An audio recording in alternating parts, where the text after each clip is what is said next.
Assalamualaikum warahmatullahi wabarakatuh. Saya Muhammad Hawariditullah, Prodi Manajemen Bisnis Syariah, Universitas Muhammadiyah Pontianak.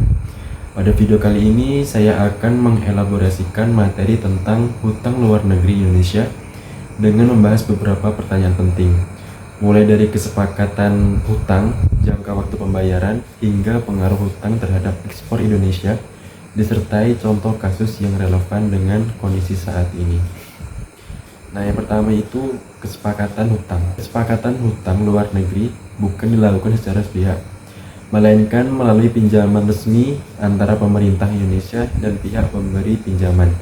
Nah, biasanya itu kesepakatan ini melibatkan pemerintah Indonesia melalui Kementerian Keuangan, lembaga pemberi pinjaman seperti Bank Dunia, ADB, AIIB, atau pemerintah negara lain seperti Jepang dan Cina. Nah, sebagai contoh kasusnya yaitu pendanaan proyek MRT Jakarta dilakukan melalui pinjaman dari Jepang, International Cooperative Agency. Dalam perjanjian tersebut sudah diatur tujuan penggunaan dana, jumlah pinjaman dana, bunga, jangka waktu pembayaran. Artinya, hutang tidak boleh digunakan di luar kesepakatan yang telah ditandai. Kemudian yang kedua yaitu jangka waktu pembayaran hutang. Jangka waktu pembayaran hutang luar negeri itu bervariasi tergantung jenis peminjamannya. Secara umum, jangka menengah 5-10 tahun, jangka panjang 20-40 tahun. Nah, biasanya disertai masa tenggang 5-10 tahun, di mana Indonesia belum membayar pokok hutang, hanya bunga atau bahkan belum sama sekali. Contohnya, pinjaman infrastruktur dari Bank Dunia sering memiliki tenor 30 tahun dengan masa tenggang 5 tahun, agar proyek bisa berjalan dengan menghasilkan manfaat ekonomi terlebih dahulu. Kemudian poin yang ketiga yaitu, siapa sih yang mengaudit dan mengelola keuangan negara? Nah, jadi pengelolaan keuangan negara termasuk hutang dilakukan oleh Kementerian Keuangan Republik Indonesia. Sedangkan lembaga yang mengaudit laporan keuangan negara adalah Badan Pemeriksa Keuangan atau bisa disebut BPK.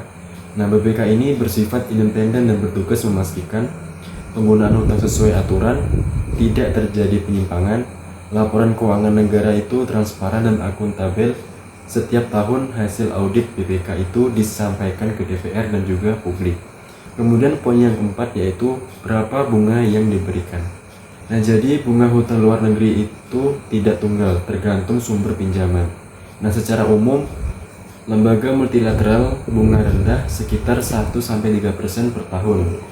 Obligasi global atau global bond mengikuti pasar biasa 4-7%.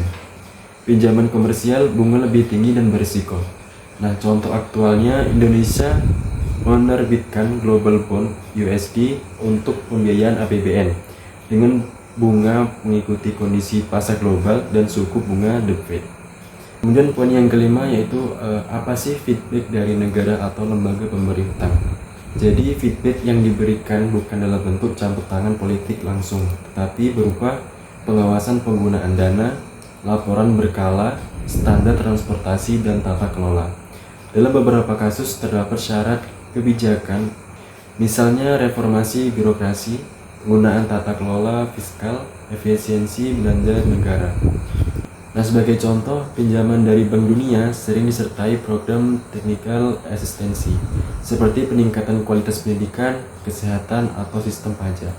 Kemudian, poin yang terakhir yaitu apa sih pengaruh rasio hutang terhadap ekspor.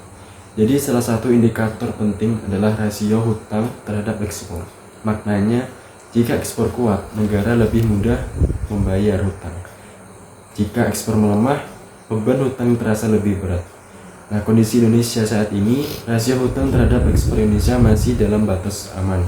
Namun saat ekspor turun, misalnya akibat penurunan harga komoditas global, pembayaran bunga dan cicilan hutang tetap berjalan, ini dapat menekankan devisa negara. Contoh kasusnya, ketika harga batu bara dan CPO turun, penerimaan ekspor menurun, sehingga pemerintah harus lebih hati-hati dalam pengelola hutang dan APBN.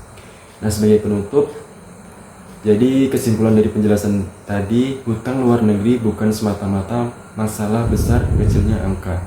Akan tetapi, bagaimana kesepakatannya, bagaimana pengelolaannya, seberapa produktif penggunaannya, dan seberapa kuat ekspor serta ekonomi nasional dengan pengelolaan yang baik. Mungkin itu yang dapat saya jelaskan, kurang lebihnya saya mohon maaf. Wabillahi taufiq wal hidayah. Wassalamualaikum warahmatullahi wabarakatuh.